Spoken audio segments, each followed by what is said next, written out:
अस्सलाम वालेकुम। मैं मिसेज़ अनीला नसीब एक सोशल एक्टिविस्ट हूँ। मैं सेल्फ बेसिस पे 2015 से डिफरेंट हॉस्पिटल्स में डिफरेंट पेशेंट्स के साथ काम कर रही हूँ और मेरी कोई एनजीओ नहीं है रजिस्टर्ड। मैं जो हम करते हैं हम फ्रीलांसर भाई, और मैं और मेरे हस्बैंड ख़ुद जाते हैं पेशेंट्स को लेके, पेशेंट्स को डॉक्टर्स के पास लेके जाते हैं डिफरेंट ऑपरेशंस डिफरेंट हॉस्पिटल्स में। कुछ पेशेंट्स जो हम इजीली कर लेते हैं गवर्नमेंट सेक्टर में, तो हमारी कोशिश ये होती है कि हम उनको गवर्नमेंट सेक्टर में करवाएं।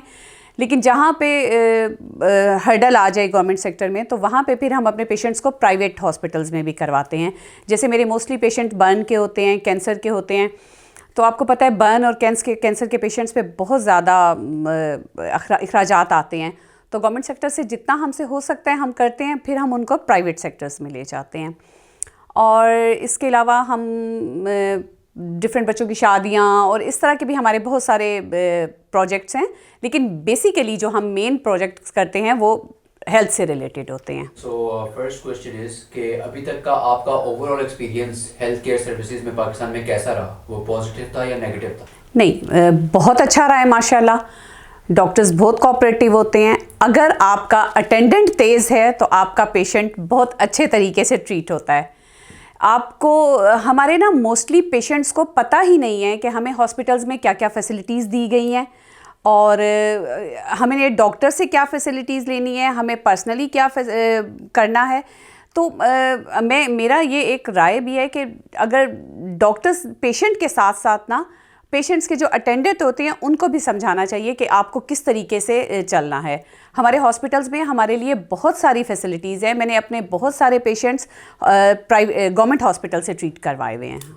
दूसरा सवाल है कि वो कौन सी कोई मखसूस हेल्थ केयर की फैसिलिटीज़ हैं या जो फैसिलिटीज़ को मुहैया करने वाले लोग हैं जिनसे आपका ज़्यादा इंटरेक्शन होता हो, और उनके साथ ओवरऑल एक्सपीरियंस कैसा रहता है? देखिए, मैं तो मोस्टली केसेस मेरे पिंडी इस्लामाबाद के होते हैं, तो मेरा ज़्यादातर जो ताल्लुक़ है वो RIC Rawalpindi institute of cardiology या PIMS में जाती हूँ। ठीक है, उससे थोड़ा सा जो नीचे यानी कि प्राइवेट सेक्टर पे आए तो हम राजी hospital is the best hospital in Rawalpindi.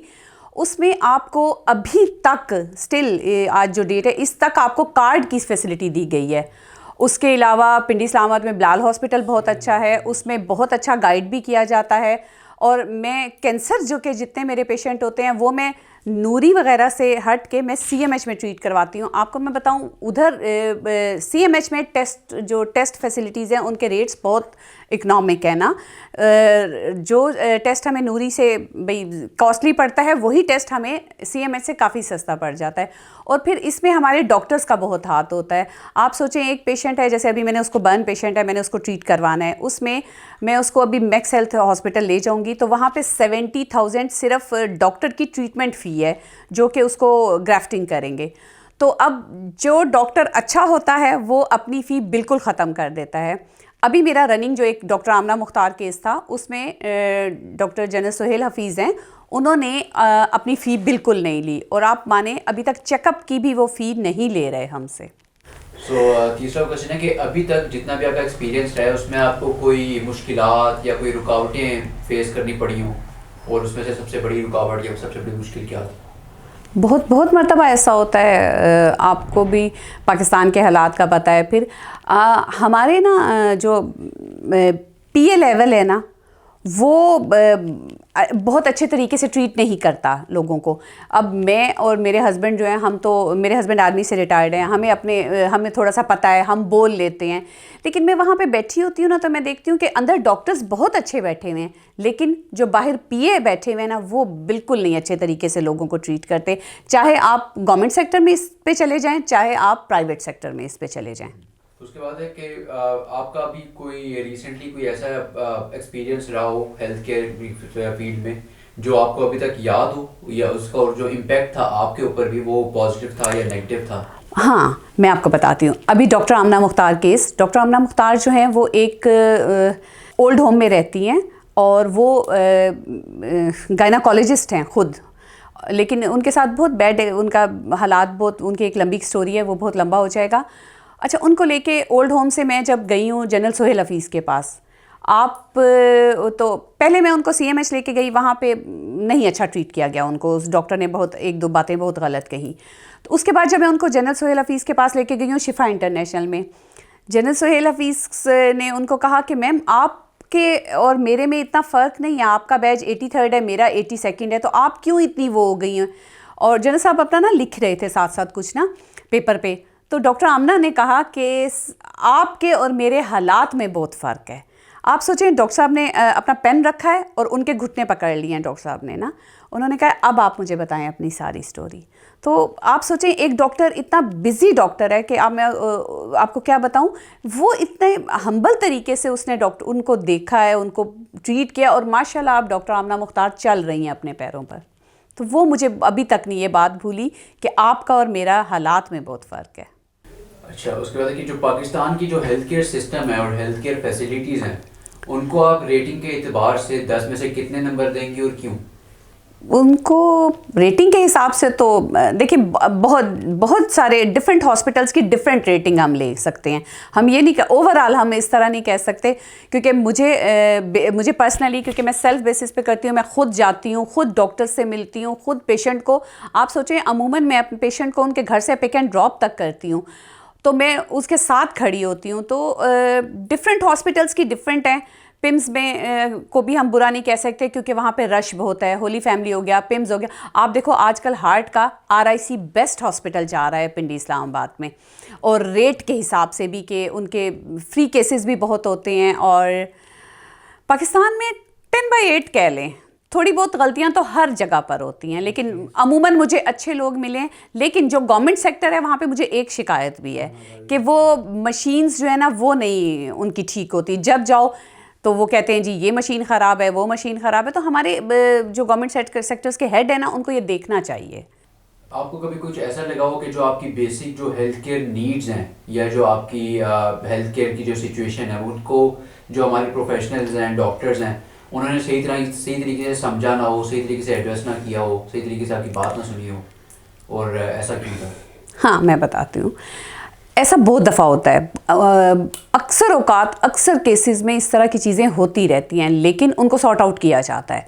अब जैसे मेरा एक केस था, मैं होली फैमिली गई, अली रज़ा बच्चा था हमारा, और वो बैक हम्प था उसके, और उसको कैंसर भी था बच्चे को।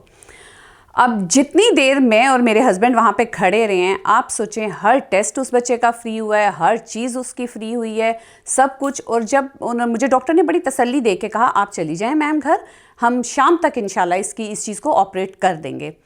अच्छा, जब आपको इतना सीनियर डॉक्टर इतनी अच्छी बात कह रहा हो, तो हमने भी कहा चलें ठीक है, हम आ गए।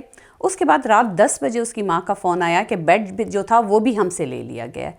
तो मुझे सिर्फ ये मेरा एक होता है सबके साथ कि खुदारा उनको इंसान समझा जाए, वो भी इंसान है। जिस तरह आप हमारी बात सुन रहे हैं, अगर हम थोड़ा बहुत बोल सकते हैं, आप उनकी भी बात सुने। पेशेंट तो वो है ना, और अगर पेशेंट आपके पास हॉस्पिटल में पहुंच गया है तो वो दर्द से ना तड़पे, उसको आप फौरी ट्रीट करें। ठीक है, रश है, सब कुछ है, लेकिन प्रायोरिटीज़ दें डिफरेंट केसेस के हिसाब से। अच्छा, आपका जो पाकिस्तान में हेल्थ केयर फैसिलिटीज़ जो अफोर्डेबिलिटी है उनकी, कि जो आम आदमी के लिए वो जो जितनी भी सर्विसेज हैं वो उनके लिए अफोर्डेबल हैं और आसानी से उनको मिल सकती हैं या नहीं? नहीं, बिल्कुल नहीं मिल सकती ये। इस पे तो मैं आपको बताऊं, आप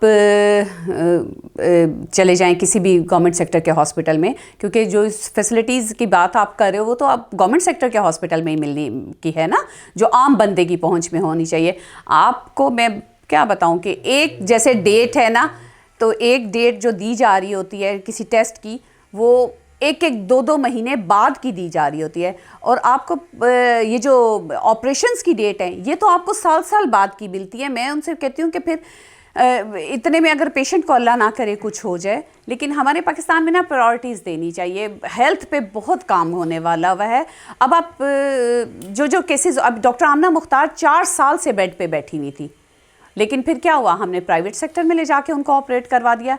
पेमेंट वहाँ पे ज़्यादा लगी, हमने सबने इस तरह जमा करके और उनको ऑपरेट करवाया। तो गवर्नमेंट सेक्टर में भी इसी तरह की फैसिलिटीज़ होनी चाहिए जिस तरह की प्राइवेट सेक्टर्स में होती हैं। अच्छा, उसके बाद कि अभी तक आपने कोई इस तरह का फाइनेंशियल इशू देखा हो पाकिस्तान के हेल्थ केयर सिस्टम में, जो कि लोगों को फेस करना पड़ता है फाइनेंशियल के साथ साथ लॉजिस्टिकल जो हमारे चैलेंजेस हैं, जिस तरह के फर्ज किया कि हमारी एम्बुलेंसेज हैं या हॉस्पिटल पहुंच के व्हील चेयर्स की ज़रूरत पड़ती है, स्ट्रेचर्स की ज़रूरत पड़ती है, जो लॉजिस्टिकल सारी फैसिलिटीज़ हैं, वो आपको क्या लगता है कि वो पाकिस्तान में तसल्ली बख्श हैं या उनमें भी कहीं नहीं, इसमें मैं आपको कहूँगी कि मैंने अभी RIC में देखा, PIMS में देखा, होली फैमिली में देखा, इन चीज़ों की बहुत वहाँ पे ठीक है, व्हील चेयर्स आपको इजीली अवेलेबल हो जाती है और स्ट्रेचर्स, ये ईच एंड एवरीथिंग आपको ना वहाँ पे मिल जाती है। लेकिन बेसिक बात वही आ जाती है, जिसका अटेंडेंट तेज़ होगा उसके पेशेंट के लिए हर चीज़ है, जिसका अटेंडेंस बेचारा थोड़ा सा भी ऐसा होगा उसके लिए बहुत मुश्किल हो जाती है। अच्छा, पाकिस्तान में जो डॉक्टर्स का इंटरेक्शन होता है पेशेंट्स के साथ, तो वो आप किस तरह रेट करेंगी कि वो जो रिस्पेक्टफुल वे से उनको ट्रीट करते हैं, एम्पैथी दिखाते हैं, या फिर उनको बस ढाल देते हैं? नहीं, डॉक्टर्स आप देखो ना, एक एक डॉक्टर पे 100 पेशेंट है गवर्नमेंट सेक्टर्स में, तो उन बेचारों का बिहेवियर तो खुद ही ऐसा हो जाएगा। और आपको एक बात और बताऊं, जो हमारे अटेंडेंट होते हैं ना, वो पेशेंट से ज़्यादा हाइपर हुए हुए होते हैं। तो डॉक्टर्स अच्छे हैं, नो डाउट डॉक्टर्स बहुत अच्छे हैं, उनको रेटिंग के हिसाब से 10/80 कह लें, कोई बहुत कम ही ऐसा होगा जो इस तरह का मिले, लेकिन अच्छे डॉक्टर्स ज़्यादा मिले हैं। और इस तरह के कोई चैलेंजेस आपको फेस करने पड़े हो कि आपने किसी दूसरे शहर जाके किसी अगर पेशेंट का इलाज कराना हो, तो दूसरे शहर की जो एक समाजी डिफरेंस होता है, जुबान का डिफरेंस होता है, तो उसमें कोई आपको चैलेंजेस फेस करने पड़े हो अपनी बात डॉक्टर तक पहुंचाने में? नहीं, अल्लाह का शुक्र है ऐसा कुछ नहीं हुआ, क्योंकि दोनों ज़ुबानें थोड़ी थोड़ी हम बोल लेते हैं, उर्दू भी और इंग्लिश भी।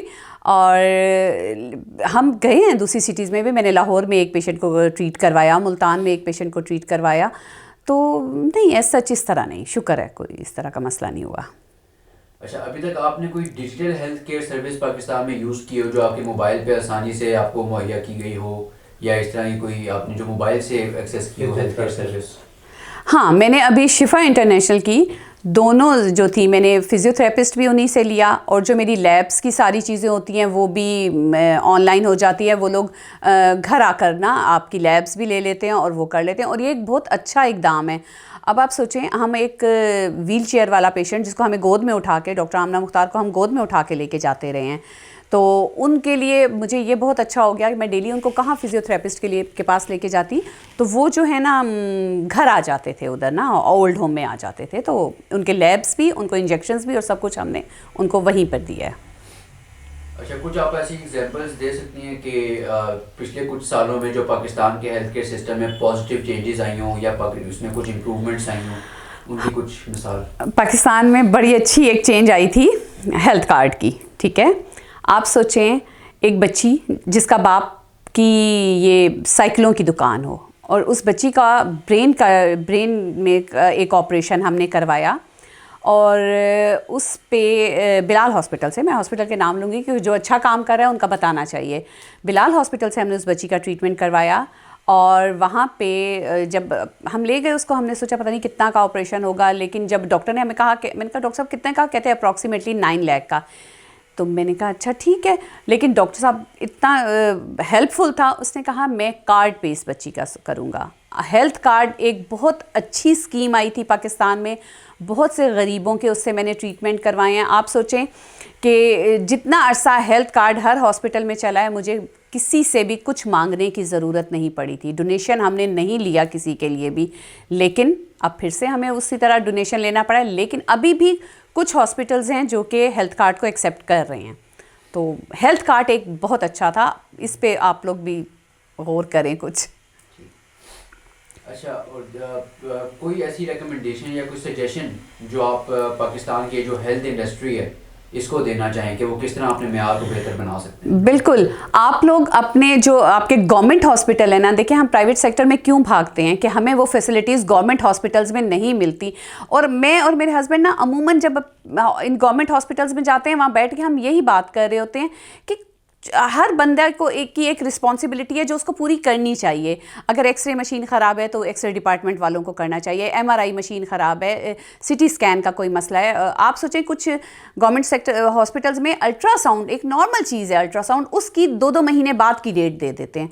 तो आप लोगों को ना जो हमारी ये है हेल्थ से रिलेटेड जो लोग हैं या जो इंडस्ट्री है हमारी, उसको ना इन छोटी छोटी चीज़ों पे काम करना चाहिए। ये बहुत बड़ा मसला नहीं है, आप इसको करें, बहुत जल्दी इम्प्रूवमेंट आएगी। आप देखिएगा गवर्नमेंट सेक्टर का कितना अच्छा सिस्टम हो जाएगा। अच्छा, और आप क्या समझती हैं कि पेशेंट के लिए अपनी बीमारी के बारे में जानना, अपने मसले के बारे में जानना कितना ज़रूरी है? ना कि सिर्फ वो जो डॉक्टर उसको कह रहे हैं वो उसी के बारे में जानता रहे, उसको अपनी बीमारी के बारे में पता हो, उसको पता हो कि मेरे साथ क्या मसला है।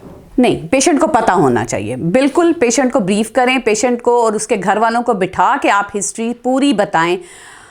जो अच्छे हॉस्पिटल्स हैं उनमें अब ये हो रहा है, वो पेशेंट को भी बिठाते हैं, उनके घर वालों को भी बिठाते हैं, डॉक्टर आता है, डॉक्टर काउंसल करता है उनको और हाँ वो सारा कुछ उनको बताता है कि ये चीज़ है, ये ट्रीटमेंट है। और अगर जैसे गवर्नमेंट सेक्टर में तो खैर पैसे इतने नहीं लगते, प्राइवेट सेक्टर वाले अपनी वो साथ वो भी बना देते हैं कि इतना पेमेंट होगी, इतना होगा। और डॉक्टर्स को लाजमी पेशेंट को भी बीमारी का बताना चाहिए, क्योंकि घर वाले अगर उसको एहतियात कराएंगे तो वो उस तरह नहीं कर पाएगा जब तक कि उसको अपनी बीमारी का नहीं पता होगा। और आप कोई अपना ऐसा एक्सपीरियंस शेयर कर सकती हैं कि जिससे आपके खुद की ज़िंदगी के ऊपर पॉजिटिव या फिर कोई नेगेटिव इम्पैक्ट पड़ा हो किसी पेशेंट के साथ, और उसी स्टोरी को रिलेट करते हुए जो हमारे पॉलिसी मेकर्स हैं, जो कानून बनाते हैं हेल्थ केयर सर्विसेज के लिए, आप उनको क्या तजवीज़ देना चाहेंगे कि वो किस तरह इसमें बेहतरी ला सकते हैं? बिल्कुल बेटा, बर्न सेंटर्स जैसे है, आप पिम्स बर्न सेंटर कभी जाएं, इतना अच्छा सिस्टम है वहाँ का। तो मेरा दिल था कि यही सिस्टम ना उधर भी हो, होली फैमिली में भी लोग वहाँ पे चले जाते हैं, ये किसी हकीमों के पास, इस तरह वाली जगहों पे। तो जब मैंने सबसे पहला अपना केस किया था वो एक बर्न केस ही था। तो जब मैंने वो बर्न केस किया उसमें उस बच्ची की डेथ हो गई थी, क्योंकि उसके घर वालों को पता ही नहीं था कि कितना इस बच्ची का कितने % बर्न है। मुझे जब वो बच्ची मिली तो वो बहुत ज़्यादा गल चुकी थी। हम उसको उठा के पिम्स बर्न सेंटर लेके गए, वहाँ पे हमने डॉक्टर हैं हमारे अपने, उन सब ने उसको ट्रीट किया माशाल्लाह से। लेकिन बस वही है, उस केस ने मेरी ज़िंदगी को चेंज करके रख दिया था। वरना मैं पहले एक बिल्कुल हाउसवाइफ थी, फिर मैंने कहा नहीं, मुझे लोगों के लिए निकलना है, क्योंकि वो एक मेड की बेटी थी, वो नहीं जानते थे कि किस तरह से बच्ची को ट्रीट करवाना है, किस तरह से करना है। तो वो घर पे रख के उन्होंने बच्ची को बहुत ज़्यादा वो कर दिया था। वो दिन और आज का दिन मैं माशाल्लाह, अब तो पता नहीं कितने केसेस हम अल्हम्दुलिल्लाह कर चुके हैं आप, तो वो मेरे लिए बहुत एक टर्निंग पॉइंट था मेरी ज़िंदगी का। और अच्छा, इस वीडियो को क्लोज करते हुए बस आप डॉक्टर से क्या रिक्वेस्ट करना चाहेंगी कि अभी तक आपको एक्सपीरियंस में लगा हो कि ये चीज़ अगर डॉक्टर्स कर लें तो हमारा हेल्थ केयर सिस्टम बेहतर हो सकता है? बिल्कुल, डॉक्टर्स को चाहिए कि वो ना एक तो जो पेशेंट है उसको फौरी ट्रीट करें, ठीक है। ये ना करें कि अभी पहले आप ये दवाई ले आएँ या ये इंजेक्शन ले आएँ या ये कर लें। आपके पास ऑलरेडी वहाँ पे किट्स होती हैं, सब कुछ होता है, आप उसमें से पहले यूज़ कर लें, ठीक है, आप बाद में मंगवा लें। आप पहले एक नुस्खा लिख के देना शुरू हो जाते हैं कि ये चीज़ ले आएँ। पहले आप उस पेशेंट को देखें, पहले वो उसकी ज़िंदगी आपके लिए इम्पॉर्टेंट होनी चाहिए, ना कि ये चीज़ें कि जी ये आप। और दूसरा ये कि अगर पेशेंट आपके पास हॉस्पिटल में पहुँच गया है तब वो दर्द से ना तड़पे, तब उसको दर्द नहीं होना चाहिए। बस, बहुत शुक्रिया।